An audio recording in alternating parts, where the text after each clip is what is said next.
how the return of investment will happen and will justify when you invest on your training program for your team about recruitment and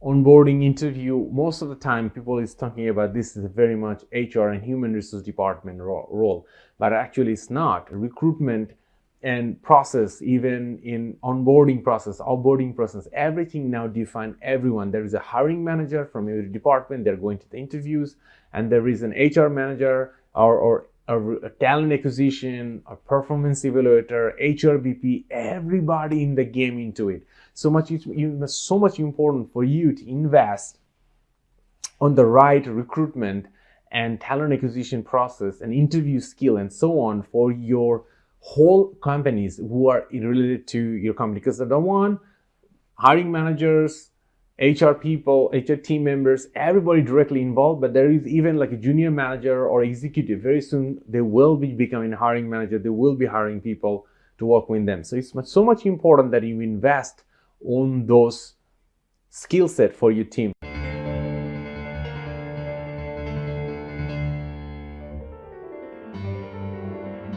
Number one, employer onboarding. So what happened, one of the common mistake done is this one. A lot of employees looking for staff to join in their team, right? So what they do, normally HR go ahead and post the job description. The way the posting the job description define how professional is your company to the new labor market, because your company is now trying to attract the right candidates from the available labor market to join you. So it's so much important that to get the very first thing fixed, but there's a significant amount of job description are not been clear, quite vague, and not been clearly defined what they're looking for. And often they exaggerate the requirement, and that is one of the reason it actually hurt the company to talent acquisition and increase the talent acquisition cost as well too. Now, the job description is there, right? So now the people come in and apply for the job description. They apply for the role. So now onboarding them on point, the interview thing, communicating with them, how to communicate with them, giving the right feedbacks. These are all skills related to our onboarding program. And these are really great skills would define how good is your company, employer brand to the talent pools. And somebody who came into job interview and don't get a feedback and go back and said to the other people that, hey, I went to the job interview, they didn't even give me a feedback. They never even reply my email. So think about it, where is your job branding will go, employer branding will go. So that's why it's so much important for you to train your staff on the employees onboarding process. Number two, like I said, that interview skill.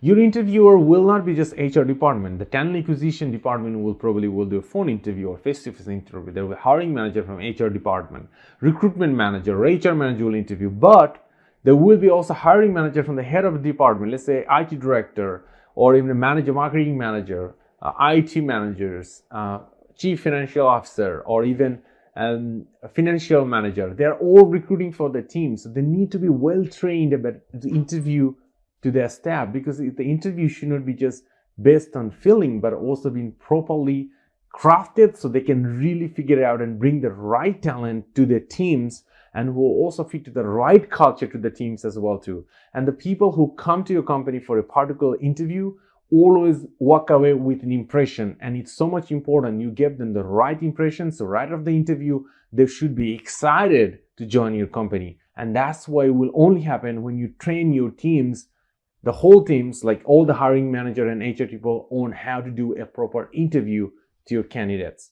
Number three, performance assessment. Now, like an example, your companies are running, right? You already onboarded them. You already give them the offer letter. They're coming into it.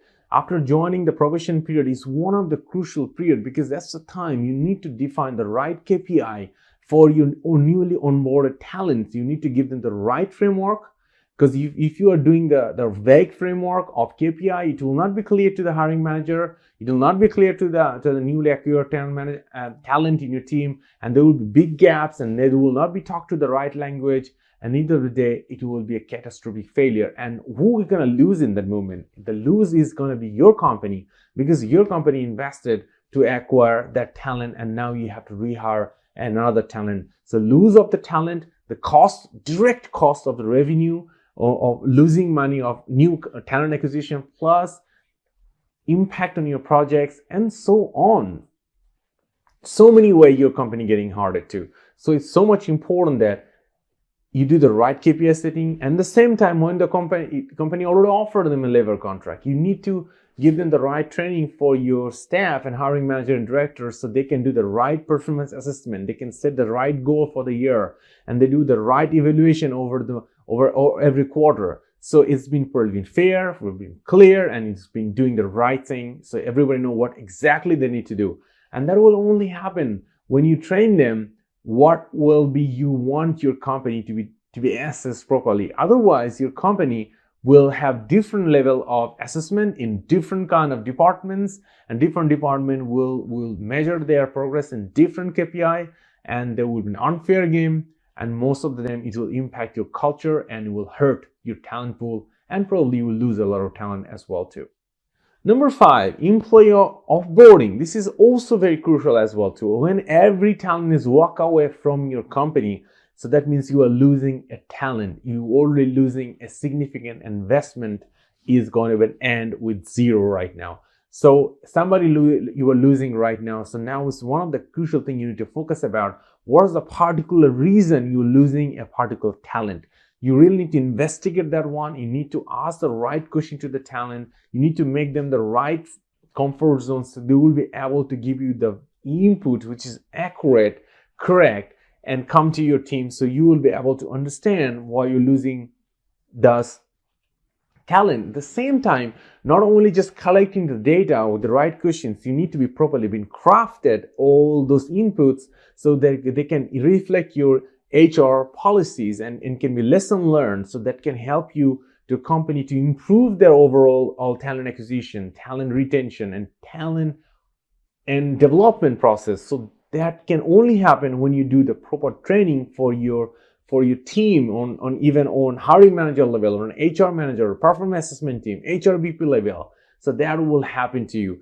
So these are the key things which clearly define the return of investment when you invest on your talent acquisition and talent retention and interview skills of your company. So if you want to look to a company to be more successful, this is one of the training programs you must consider, and you should having right policy and consistently you train everyone to do this one. If you have a particular problem you're facing right now on this segment about recruitment, hiring, interviewing skill, and performance assessment skill, goal setting skill, go ahead and comment below in the video. We'll love to give you an advice. So here we go. Your company is doing good and probably or not doing good.